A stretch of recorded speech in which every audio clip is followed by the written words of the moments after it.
देखिए भाई, मैं तो रोज आप लोग के माध्यम से सुनता हूं कि 80 करोड़ लोग चले गए महाकुंभ में, 90 करोड़ चले गए। अब किसने कैलकुलेशन किया नहीं किया भाई अपने को तो नहीं मालूम। बहरहाल गए होंगे, जाने लगे। अब सोचो, ये अल्फाज जो इन्होंने कहा, ये अगर वारिस पठान बोलता तो अब तक तो आसमान टूट पड़ता। मुझे एंटी नेशनल घोषित कर दिया गया होता, मुझे एंटी हिंदू घोषित कर दिया गया होता, मुझे सलाखों के पीछे डाल दिया गया होता। अब क्या स्टेप लेंगे? उन्होंने तो साफ बोला कि अंधविश्वास छोड़ दो। उन्होंने साफ कहा कि मेरे पास जब वहां का पानी ले तो मैंने बोला नहीं, हाथ भी नहीं लगाऊंगा। वहां पे लोग बीमार हो रहे हैं कुंभ के अंदर जाके डुबकी लगाने से। इस तरह के इतने अपशब्द उन्होंने अल्फाज यूज किए कि मैं आपके इस पे बोलूंगा तो भी अच्छा नहीं लगेगा। अब इनके खिलाफ क्या एक्शन ले रही है बीजेपी सरकार? चलो बताओ। कुछ नहीं करेंगे ना, क्योंकि नाम में क्या रखा है, नाम है वहां। अगर यही वारिस पठान बोला होता तो मैं आपको बताया क्या हो रहा होता मेरे साथ। तो ये दो मोरिया जो रूप है, जो हिपोक्रेसी है ना ये बीजेपी का, ये पूरे देश के सामने आ जाता है इसी तरह। आज ही की बात है, देखो किस तरह का अल्फाज है। अब बोलना चाहिए क्या उनको? देखते बीजेपी क्या एक्शन लेती है। तो मतलब इतिहास में पहली बार एआईएमआईएम एमएनएस के साथ अग्री है? कभी भी नहीं। हमारे दो समंदर के दो किनारे कभी एक नहीं हो सकते। से अग्री है जो अरे हम तो बोलते हैं इनको बयान देने की जरूरत ही क्या है? ये तो इन्हीं के लोग हैं ना, ये तो बीजेपी के साथ के लोग हैं। बीजेपी के साथ एक दूसरे की हम साथ हैं वाले थे। अब इन्होंने इस तरह का बयान दिया, बीजेपी ने क्या स्टेप लिया उनके खिलाफ? कुछ नहीं। मैं ये आपको बता रहा हूं, कंपैरिजन कर रहा हूं कि अगर ये अल्फाज मैंने इस्तेमाल किया होता कि पानी में ऐसा है, लोग बीमार पड़ रहे, तब तक जेल में होता है, एंटी नेशनल घोषित कर दिए गए होते। अब इनको इस अल्फाज देने पर कब एंटी नेशनल घोषित किया जाएगा, कब जेल में डाला जाएगा, क्या कार्रवाई की जाएगी, ये तो महाराष्ट्र के मुख्यमंत्री को आके बताना चाहिए ना।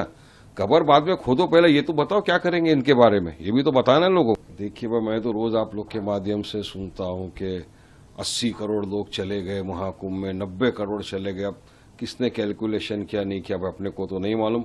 बहरहाल गए होंगे, जाने लगे। अब सोचो, ये अल्फाज जो इन्होंने कहा, ये अगर वारिस पठान बोलता तो अब तक तो आसमान टूट पड़ता। मुझे एंटी नेशनल घोषित कर दिया गया होता, मुझे एंटी हिंदू घोषित कर दिया गया होता, मुझे सलाखों के पीछे डाल दिया गया होता। अब क्या स्टेप लेंगे? उन्होंने तो साफ बोला कि अंधविश्वास छोड़ दो। उन्होंने साफ कहा कि मेरे पास जब वहां का पानी ले तो मैंने बोला नहीं, हाथ भी नहीं लगाऊंगा। वहां पे लोग बीमार हो रहे हैं कुंभ के अंदर जाके डुबकी लगाने से। इस तरह के इतने अपशब्द उन्होंने अल्फाज यूज किए कि मैं आपके इस पे बोलूंगा तो भी अच्छा नहीं लगेगा। अब इनके खिलाफ क्या एक्शन ले रही है बीजेपी सरकार? चलो बताओ। कुछ नहीं करेंगे ना, क्योंकि नाम में क्या रखा है, नाम है वहां। अगर यही वारिस पठान बोला होता तो मैं आपको बताया क्या हो रहा होता मेरे साथ।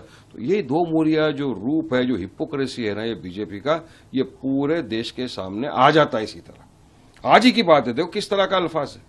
अब बोलना चाहिए क्या उनको? देखते बीजेपी क्या एक्शन लेती है। तो मतलब इतिहास में पहली बार एआईएमआईएम एमएनएस के साथ अग्री है? कभी भी नहीं।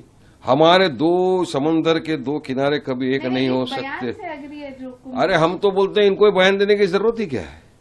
ये तो इन्हीं के लोग हैं ना, ये तो बीजेपी के साथ के लोग हैं। बीजेपी के साथ एक दूसरे की हम साथ हैं वाले थे। अब इन्होंने इस तरह का बयान दिया, बीजेपी ने क्या स्टेप लिया उनके खिलाफ? कुछ नहीं। मैं ये आपको बता रहा हूं, कंपैरिजन कर रहा हूं कि अगर ये अल्फाज मैंने इस्तेमाल किया होता कि पानी में ऐसा है, लोग बीमार पड़ रहे, तब तक जेल में होता है, एंटी नेशनल घोषित कर दिए गए होते। अब इनको इस अल्फाज देने पर कब एंटी नेशनल घोषित किया जाएगा, कब जेल में डाला जाएगा, क्या कार्रवाई की जाएगी, ये तो महाराष्ट्र के मुख्यमंत्री को आके बताना चाहिए ना। खबर बाद में खोदो, पहले ये तो बताओ क्या करेंगे इनके बारे में, ये भी तो बताना लोगों को।